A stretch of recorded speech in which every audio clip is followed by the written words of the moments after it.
So in this segment, I want to talk a little bit about thinking about causality. So in any introductory level statistics course, one of the important things that you learn is to chant correlation is not causation, correlation is not causation as some sort of semi-religious incantation. It's particularly important when we think about people analytics. Why is this so important? When we do people analytics, it's because we're thinking of changing something, right? It's because we're thinking there's something we could do differently. So to take some of the topics we've been talking about, I talked about different ways in which you can staff jobs. Suppose we had found that people who move jobs through formal posting do worse. Well, then should we be thinking about discouraging that posting and doing more sponsorship?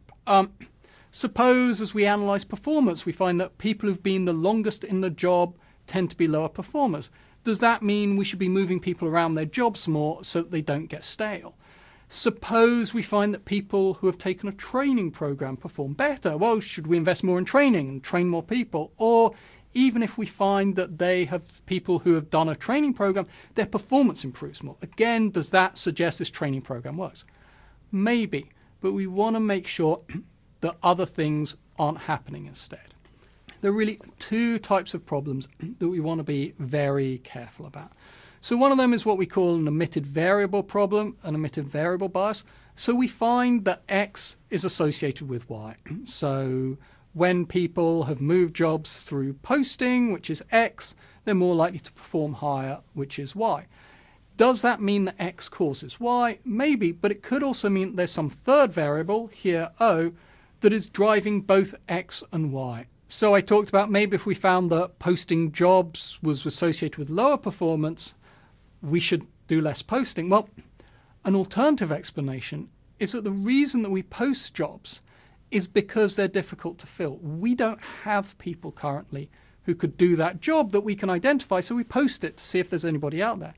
Well, jobs that we don't have people who we can do are probably going to end up being performed worse. And so it might not be that the posting's causing the problem, but rather the thing that's causing us to post is causing the problem.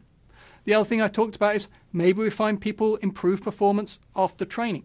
Well, it seems like good evidence that training improves performance, but in the literature on wages and training, there's this really interesting phenomenon called the Ashenfelter dip.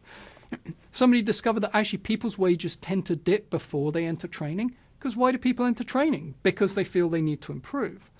When they increase afterwards, part of that is just a reversion to the mean. People are having temporary problems, those tend to go away. It's also when they have training. You could imagine the same thing in your organization. People have a bad quarter, they get sent to training. Well, that bad quarter was a bunch of things. The next quarter is going to be better. Okay, it looks like the training's caused performance, but really it's that bad quarter that's causing both the fact that they go to training and the fact that their performance looks better next quarter. The other big kind of problem is reverse causality. So rather than X causing Y, Y causes X. So good performers, the fact that people are performing well causes them to do things differently. So, I talked about if we find that the people who are performing worse in their roles are the ones who've been there longest, does that mean we should rotate people around? Does that mean people are getting stale in their job? Well, it could do, but it could also be this kind of Peter principle that I talked about, that people who've been in the job for a while have not been promoted out, okay? And so they're the lower performers. The better performers are the ones who get promoted out. And so in that case, performance is causing people to stay in the job longer rather than the other way around. And similarly, if people tend to send their best people to training, then we're likely to see that higher performers have more training. That's not the training's improving the performance, it's the other way around. Okay, and so a lot of these times what looks like an obvious inference about what we should do may not be if we really understand the chain of events that's underlying the patterns we see in our data. There are a variety of ways of addressing this.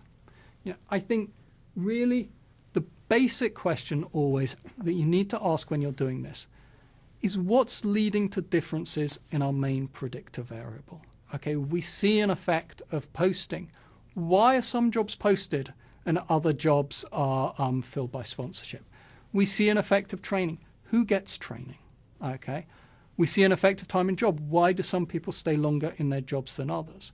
Without understanding what's driving those things, you want to be very cautious about making kind of a strong argument that those things are themselves causing performance or whatever outcome variable you have.